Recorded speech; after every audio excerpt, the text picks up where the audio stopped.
नमस्कार दोस्तों, मैं डॉक्टर संतोष आपका स्वागत करता हूं आज के इस नए यूट्यूब के वीडियो में। आज बात करेंगे एक नई टॉपिक के ऊपर जिसका नाम है माइज्मेटिक ट्रांसफॉर्मेशन। तो इसका क्या मतलब है? अभी जिन लोगों ने मेरे वीडियोस को पहले देखा है माइज्मेटिक के ऊपर जो मैंने किया था, वो 3 तरह का माइज्म के मेरे ऊपर डिस्कशन किया था, खास करके जो बेसिक माइज्म होते हैं जैसे कि सोरा, सिफिलिसिस और साइकोसिस। उसके बाद और 2 एक्स्ट्रा माइज्म भी आता है जिसके बारे में भी हमने डिस्कशन कर लिया था। वो है कैंसर माइज्म और ट्यूबरकुलर माइज्म। तो ये जो माइज्मेटिक ट्रांसफॉर्मेशन क्या चीज है, इसका होम्योपैथिक ट्रीटमेंट में क्या महत्व है, उसके ऊपर कुछ बात करेंगे। जो लोग प्रैक्टिस करते हैं, खास करके चाहे अपने घर में हो या बाहर वाले लोगों में हो, या फिर आमतौर पर जो हमारे स्टूडेंट्स हैं और डॉक्टर्स हैं, उन सबको ये चीजों के बारे में जानना बहुत जरूरी है कि माइज्मेटिक ट्रांसफॉर्मेशन क्या चीज होती है। जब तक आप इस चीज को समझ नहीं पाएंगे, आप प्रॉपरली होम्योपैथी ट्रीटमेंट नहीं कर पाएंगे। आमतौर पर कोई भी डॉक्टर ये आपको नहीं समझाएगा। मैं इसीलिए आपको समझाना चाहता हूँ कि होम्योपैथी को हमें आगे ले जाना पड़ेगा। अभी देखिए, जो पुराना होम्योपैथिक मेथड है, वही घिसा पिटा पुराना जो मेडिसिन है, उससे कहीं आगे बढ़ने की कोशिश में मैं ये वीडियोस आपके सामने लेकर आ रहा हूँ। तो हर एक वीडियो को शुरुआत से अंत तक जरूर देखिएगा, आपके लिए कुछ ना कुछ जरूर छुपा होगा। और आने वाले जो दिनों में होम्योपैथी का जो मैं हिस्ट्री बदलने वाला हूँ, वो जो भविष्य इसका है, बहुत ही इसका एडवांस टेक्नोलॉजी है, वो जो एडवांस साइंस है जो आज तक छुपा हुआ था, वो मैं आपके सामने लेकर आ रहा हूँ। तो देखते रहिए और अपने दोस्तों के साथ शेयर करना ना भूलिए। जो टॉपिक आज हमने रखा है, माइज्मेटिक ट्रांसफॉर्मेशन, उसको भी आप शुरुआत से लेकर अंत तक जरूर देखिए और समझने की कोशिश कीजिए। जो 3 बेसिक माइज्म मैंने कहा था, सोरा, सिफिलिस और साइकोसिस, उसके साथ साथ जो कैंसर माइज्म और ट्यूबरकुलर माइज्म होता है, वो 5 माइज्म। एक माइज्म सिंगल रूप में भी किसी इंसान के अंदर हो सकता है, या फिर 2-3 माइज्म एट ए टाइम किसी इंसान के ऊपर अटैक कर सकता है। उसको कॉम्प्लेक्स माइज्म कहते हैं। तो अगर एक इंसान कॉम्प्लेक्स माइज्मेटिक जो बैकग्राउंड है उसका, उससे अगर वो ग्रसित है, उसके अंदर वो सारे माइज्म्स या हो सकता है, या फिर 2 माइज्म हो सकता है, या 3 माइज्म हो सकता है, तो उसको हम ट्रीटमेंट कैसे करें? अभी आज के दिन में कोई ऐसा इंसान आपको नहीं मिलेगा जो सिर्फ सोरा से सफेद होगा। कोई ऐसा इंसान नहीं मिलेगा जो सिर्फ सिफिलिस से ग्रसित होगा। कोई ऐसा इंसान नहीं मिलेगा जो सिर्फ साइकोसिस से ग्रसित होगा। तो ये जो इंसान आज के दिन में हो गया है, वो पूरा कॉम्प्लेक्स हो चुका है। या तो सोरा सिफिलिटिक होगा, या तो सोरा साइकोटिक होगा, या फिर ट्यूबरकुलर सोरा होगा। ये आपस में मिलकर किसी इंसान में आज के दौर में दिखते हैं। ऐसा क्यों होता है? Due to wrong method of treatment. वो रॉन्ग मेथड ऑफ ट्रीटमेंट या तो एलोपैथिक के साथ हो सकता है, या फिर होम्योपैथिक में भी अगर गलत दिशा में हम ट्रीटमेंट करें, उसको सिर्फ दबाने की कोशिश करें, जड़ से खत्म करने की नहीं, तो भी ये हो सकता है। रॉन्ग ट्रीटमेंट प्रोसीजर के कारण ये जो सिंगल माइज्म है, ये प्रोग्रेस करता है, और उसके जो एडवांस जो माइज्मेटिक स्टेट है, तो सोरा से साइकोसिस, फिर उससे सिफिलिस, फिर ट्यूबरकुलर, फिर कैंसर माइज्म, वो स्टेप बाय स्टेप आगे बढ़ के एक दूसरे के साथ मिलकर एक कॉम्प्लेक्स माइज्म प्रस्तुत करता है। उससे बच पाना बहुत ही मुश्किल होता है दोस्तों। और जो मेडिसिन हम अप्लाई करते हैं, उनका भी अगर हम उसी दौर से, उसी टेक्निक से हम इस्तेमाल ना करें, तो बीमारी अच्छा नहीं होती। अगर कोई इंसान, फॉर द एग्जाम्पल, मान लो कोई इंसान सोरा और सिफिलिस, ये दोनों बीमारी साथ में अगर इफेक्ट हो रहा है उसमें, वो उससे पीड़ित है। जैसे कि किसी को अगर स्किन डिजीज हुआ है, तो वो सोरा हो गया। तो स्किन डिजीज के साथ साथ अगर उसको जेनेटल हर्पिस है, या फिर गोनोरिया है, या फिर सिफिलिस है, तो वहां पर सिफिलिटिक माइज्म भी आ गया। अब वो सोरा, सिफिलिटिक माइज्म दोनों से ग्रसित है। अब इसका ट्रीटमेंट कैसे करेंगे? ठीक उसी तरह हो सकता है कोई इंसान सोरा और ट्यूबरकुलर माइज्म से ग्रसित हो। इसका परफेक्ट एग्जाम्पल आजकल के जो भी केस आएगा आपको बखूबी मिलेगा। इसका एक एग्जाम्पल मैं आपको देना चाहूंगा। अभी मुझे 2 दिन पहले कॉल आया था। हमारे एक मेजर जनरल थे आर्मी के, उनका बेटा, जब उनकी पोस्टिंग हुई थी जम्मू कश्मीर में, तो वहां पर उनका जो बेटा था बहुत ही शांत स्वभाव का था। और आपको तो पता होगा आर्मी वालों की एटमॉस्फेयर कैसे होती है, पूरा कंट्रोल करके रखते हैं अपने घर वालों को। तो उनका भी पूरा कंट्रोल में था, बेटा भी हाथ में था, पूरा उनका फिक्स उनका रूटीन होता था, कहाँ बैठना है, कैसे करना है, क्या खाना है, किसके साथ बात करना है, पूरा कंट्रोल में था सब। लेकिन जब उनका तबादला हुआ बेंगलोर में, अभी जहां पर वो रहते हैं, वहां पर उनका एटमॉस्फेयर बदल गया। जब वो पहले के कंडीशन में जो बेटा था उनका, पूरा शांत स्वभाव का था, छोटी छोटी बात पर रो देता था, किसी से इतनी जल्दी बात नहीं करता था, पूरा अहिंसावादी, मतलब पूरा शांत स्वभाव का, एकदम सौम्य जिसे बोलते हैं। लेकिन अचानक जैसे उनका तबादला हुआ, एनवायरमेंटल चेंजेस हुआ, बेंगलोर में आए, तो वहां का एटमॉस्फेयर बदल गया और आहिस्ता आहिस्ता करके वो ट्रांसफॉर्म होने लगा। माइंड की जो बच्चों की होती है, जो कैपेसिटी होती है, उनको सप्रेस कर दिया गया था उसी कंडीशन में जहां पर वो जम्मू कश्मीर में थे। तो बच्चे को खेलने कूदने की, घुलने मिलने की ये सब इच्छा होती तो है, लेकिन जो आर्मी बैकग्राउंड में उनका जो स्ट्रिक्ट रूटीन था, उसके वजह से वो घुल मिल नहीं रहा था। वो अपनी जो इच्छा शक्ति को अंदर दबा हुआ था, वो इस कदर सप्रेस होके दब गया था। वो मतलब एक परफेक्ट जो बोलते हैं ना, पल्सेटिला एक सिचुएशन, उस तरह से हो गया था। तो बेसिकली ये सोरिक माइज्म से रिलेटेड होता है, कुछ स्किन डिजीज से भी अफेक्टेड था। लेकिन बाद में जब उनका तबादला हुआ बेंगलोर में, वो उसके जो मनस्थिति है वो धीरे धीरे करके चेंज होने लगा। अभी उसको एटमॉस्फेयर थोड़ा चेंजेस आ गया, स्कूल कॉलेज में जाने लगा, दोस्तों के साथ घुलने मिलने लगा, अपने माता पिता से भी थोड़ा नजदीकियां जो थी पहले वो दूरी में बदलने लगी। फिर घर में आकर थोड़ा आर्गुमेंट करने लगा।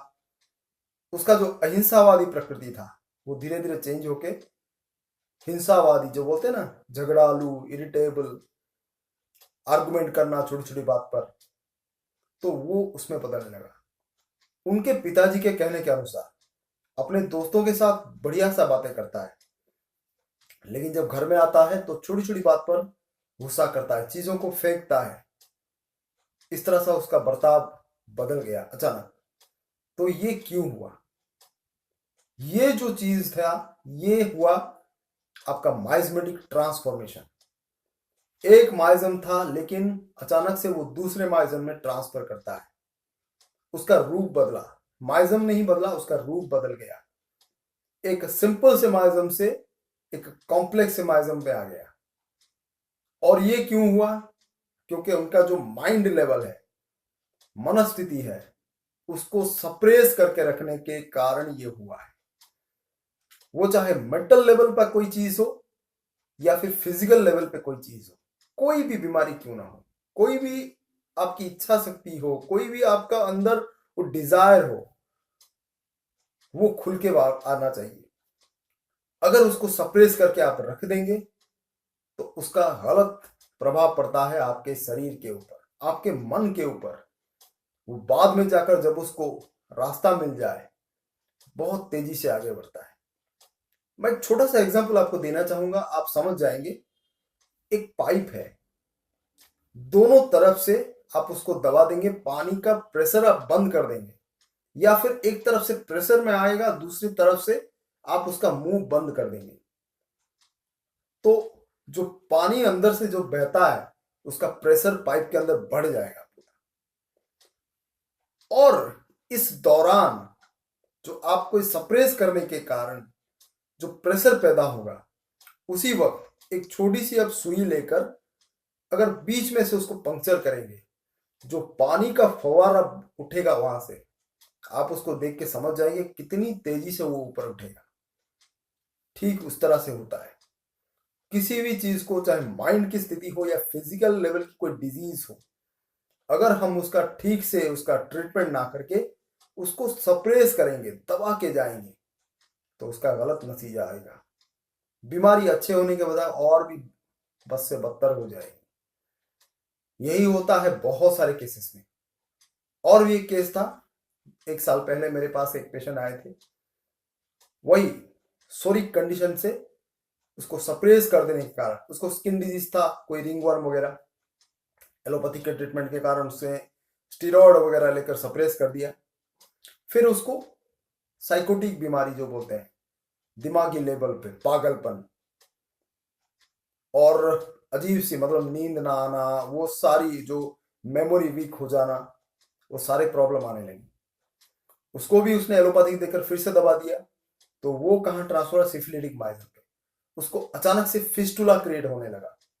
फिशर फिस्टुला आपको पता होगा, that is one type of syphilitic माइजन, जो डिस्ट्रक्शन होता है जहां पर। उसके साथ साथ उसको गैस्ट्रिक अल्सर भी स्टार्ट होने लगा, जो भी खाता था कुछ पचता नहीं था, पेट के अंदर घाव होने लगा, ulcer one type of, that is also syphilitic माइजन।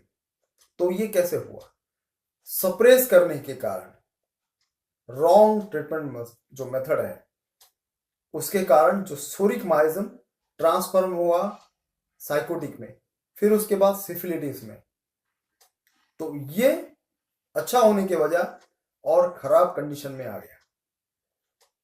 अगर आप किसी भी बीमारी को ठीक करना चाहते हैं तो आप प्रॉपरली इन माइजम को समझें। मेरे माइजम्स वाला जो मैंने वीडियो कहा है उसको डिटेल्स में देखें, सारे माइजम वाले वीडियो को। उसके साथ साथ आपको अगर इन चीजों को रेक्टिफाई करना है, एंटी माइजमेटिक रेमेडीज का आपका इस्तेमाल करना पड़ेगा। और जो ये एंटी माइजमेटिक रेमेडीज होते हैं वो आपको प्रॉपर तरीके से बैकवर्ड ले जाते हैं माइजम के जो रूट आउट करने की। मान लो कोई अगर इंसान आपके पास आया और वो तीनों माइजम से शिकायत है, उसको कॉम्प्लेक्स माइजम से, तो आपको सबसे पहले जो लेटर वाला माइजम है, जो अंत वाला जो माइजम है, उससे स्टार्ट करना पड़ेगा। मान लो अगर किसी के ये शिकायत है कि वो सोरा से भी ग्रसित है, सिफिलिस से भी ग्रसित है, तो आपको सबसे पहले एंटी सिफिलिटिक मेडिसिन से स्टार्ट करना होगा, जैसे कि मैक्सोल हुआ, सिफिलिनम हुआ, नाइट्रिक एसिड हुआ, ये मेडिसिन से। उसके बाद जैसे उसके इंप्रूवमेंट दिखे, फिर उसके उल्टा दिशा में हम जाना पड़ेगा। सोरा साइकोसिस और सिफिलिस में अगर जाता है तो पहले एंटीसिफिलिटिक, फिर एंटीसाइकोटिक और अंत में एंटीसोरिक मेडिसिन। ये उसका प्रॉपर प्रोसेस होता है। और इसी प्रोसेस में अगर हम हर एक कॉन्स्टिट्यूशनल मेडिसिन चूज करें तो ऐसी कोई बीमारी नहीं है जो लाइलाज हो सके और क्योर ना हो सके। हाँ, बीमारी होती है जो लाइलाज हो सकती है, जहां पर सिफिलिटिक माइजम के बाद जो कैंसर माइजम होता है या फिर ट्यूबरकुलर माइजम होता है, वो अगर पूरे लास्ट स्टेज में पहुंच जाए, जो कि इनक्योरेबल हो जाता है, वहां पर हम उसको रिटर्न आना बहुत ही मुश्किल है। डिस्ट्रक्शन हो जाता है बॉडी के ऑर्गन्स, जो डिस्ट्रक्शन जहां पर हो जाता है उसको वापस लौट के ले आना बहुत ही मुश्किल हो जाता है। लेकिन ऐसा बहुत सारे केसेस में भी संभव हुआ है, लेकिन मोस्टली इम्पॉसिबल है। जैसे कि फॉर द एग्जांपल अगर किसी को अल्बुमिनूरिया हुआ है, यूरिन में अल्बुमिन आता है, तो ऐसा कंडीशन देखा गया है कि उसको वापस उसको लौटाया जा सकता है सही मेडिसिन का अगर हम इस्तेमाल करें। लेकिन बहुत सारे केसेस में ये नहीं होता, तो ये भी आपको देखना पड़ेगा कि उसका एज फैक्टर क्या है, उसका जो डिजीज वो कितना आगे प्रोग्रेस कर चुका है, ये सारा देखना पड़ता है। लेकिन बेसिकली आज का जो टॉपिक में हमने रखा है माइजमेटिक ट्रांसफॉर्मेशन, ये आपको समझना पड़ेगा। अगर कोई भी केस आपके पास आता है तो वो एक माइजम से ग्रसित है या फिर मल्टीपल माइजम से, और कैसे किस माइजम से किस माइजम का उसका ट्रांसफॉर्मेशन हुआ है, स्थानांतर हुआ है, उसका जो रूप परिवर्तन हुआ है, ये आपको समझना पड़ेगा। तब जाकर आप एक प्रॉपरली एंटीमाइजमेटिक जो रेमेडी है उसको चूज करके यूज कर पाएंगे। और पोटेंसी तो वही है, आप 30 से शुरुआत करके 200 फिर 1M तक दे सकते हैं। उसके बारे में बहुत बार मैंने बता चुका हूं। और आज के लिए बस इतना ही। Keep sharing all my videos. ये वीडियो अगर आपको अच्छा लगा तो एक लाइक जरूर करिए और अपने दोस्तों के साथ शेयर करना ना भूलिए। हर वीडियोस को शुरुआत से लेकर अंत तक देखिए, आपको जरूर होम्योपैथी ट्रीटमेंट के ऊपर बहुत सारी नई चीजें आपको समझ में आएगी। ये चीजें दोस्तों आपको बहुत कम लोग बताएंगे। ट्रीटमेंट कैसे आगे बढ़ाना है इसके बारे में भी मैं आगे और भी वीडियो बनाऊंगा और बहुत सारे ऐसे ट्रिक्स एंड टिप्स है मैं आने वाली वीडियो में आपके सामने पेश करूंगा। तो देखते रहिए। बहुत बहुत धन्यवाद। Good night to all.